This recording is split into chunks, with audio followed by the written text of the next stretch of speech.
We want to make sure that future action we take hits Russia, hits Putin, and hits the war machine. So all of these topics remain on the table, no matter how difficult they might be for individual member states, because this war is extremely serious. Mairead McGuinness is someone at the centre of the process of trying to rein Russia in through sanctions. The woman in charge of enforcing the EU's sanctions. She's on the line now, EU Commissioner for Financial Services, Financial Stability and Capital Markets Union. Good evening to you, Mairead. Good evening, Cathy.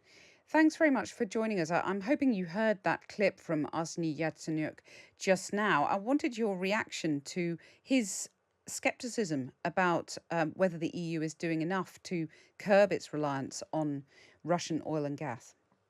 Well, actually, I listened to the entire interview and it was very compelling.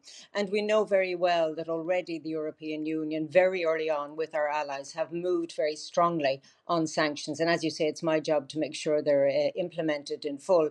And we really need to look at what's happening to the Russian economy with the existing sanctions in place. The currency is in free fall, the economy is in free fall, and there are huge consequences going into the future. But clearly, the issue of energy has always been a key topic for discussion. And the reference to some allies who have reduced or moved away from Russian oil and gas. In Europe, some member states are particularly dependent, but there is an absolute determination that even this year we will move away considerably from that reliance. But I'd Well, also hey, let me say, just pick up on that because, how strong is that determination? Because you've applied sanctions to Russian oil giants Rosneft, Transneft, and Gazprom Neft. But member states will continue to buy oil from them. There's no date set for when that ends. So you are, in the meantime, keeping Putin afloat, aren't you? well, we're still, member states are buying oil and gas, as you've said, from Russia. And what is very clear is that from the very outset, this issue remains on the table. And even earlier this week, the German finance minister, at a meeting I attended with him in Brussels with other finance ministers, said very clearly that this topic is clearly difficult, but it's still on the table. So there isn't a date set and there isn't a time when, but there is an awareness within the European Union and in member states in particular, as was expressed very clearly in that interview you did, but also by President Zelensky when he spoke to the German parliament, that this is a huge concern. So 2 points. First of all, on the package, we have already put out 4 different elements with our allies are impacting strongly on the Russian economy. Our concern is that this war could continue for a long period of time, although we hope that peace talks can prevail. So we are planning for that longer term and looking at what might be done.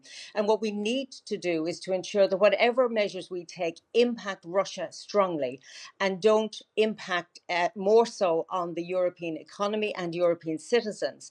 And there is a Well, difficult okay, here. difficult balance, yeah. And And if I may finish the point, already, and I know in the UK, there's huge concerns about oil prices for citizens, for businesses, but that isn't the primary concern. It is a concern, but we want to make sure that future action we take hits Russia, hits Putin, and hits the war machine. So all of these topics remain on the table, no matter how difficult they might be for individual member states, because this war is extremely serious, as you have outlined. right. So when you say that all these discussions about energy are still on the table, and you've said that several times, is that an indication that you would like member states, Germany, namely, you said you had that meeting with Germany. Would you like them to come back with more and more definitive action on energy? Is that something you could see happening in the next few weeks?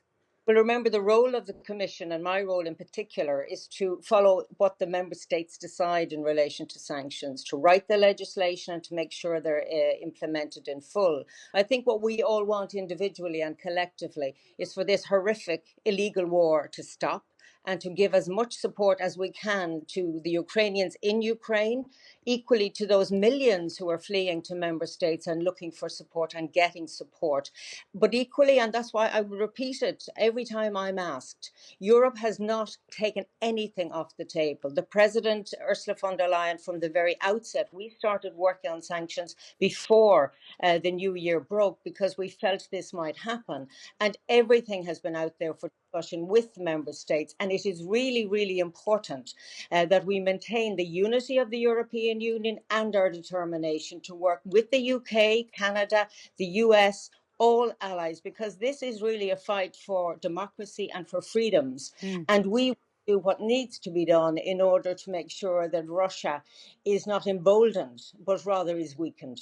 You spoke there about the difficult balancing act of, making sure that the sanctions hurt Putin and don't, well, they will hurt the European economy, but that you minimize that impact on the European economy. There will be an impact. You've accepted that.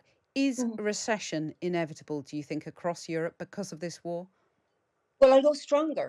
I mean, pain is inevitable in all countries. I dare say the UK, but all our member states. And I think if you listen to citizens in Europe, and I'm sure in the UK, there is an understanding that pain will have to be borne by those of us who can take that pain in order to make sure that what's happening in Ukraine cannot be sustained and that Russia is removed from that capacity to continue to wage war in Ukraine.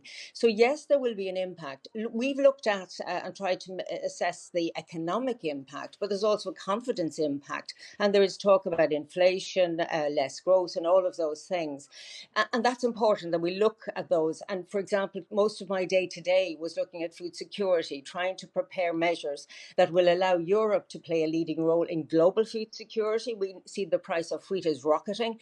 This is an important food source, not just in Europe and Ukraine, but it's clearly an important food source for for countries in Africa that are food dependent. And we could see some very serious global consequences if we don't plan now to make sure that there is sufficient food available globally. So we're Right. working on that, and we'll be working on it over the weekend. There are consequences of this war which we have not seen yet. There are consequences that we're trying to plan for and mitigate. But I would say that there is no hiding from the reality that those of us in Europe and the UK, Canada, and the US, but particularly those closest physically to the Ukraine, will have to and know we have to bear pain, not even in the short term, but clearly in the medium and perhaps longer term. Look at the displacement internally in Ukraine and then the millions that have already moved across borders. So far, everything is working smoothly because the European machine has literally revved into action, and Poland and other member states are doing everything to look after women and children, mainly, who have come across the border and are traumatized. We're getting Mm. supplies to them. We're trying to make sure they get education and healthcare, and they have all the rights of European citizens. We have moved very rapidly to make sure that they will have access to a basic bank account, that they will have healthcare, and all of those things that the rest of European citizens enjoy. Right. This is mammoth exercise, but it is one that we are duty bound and we want to make sure we get right.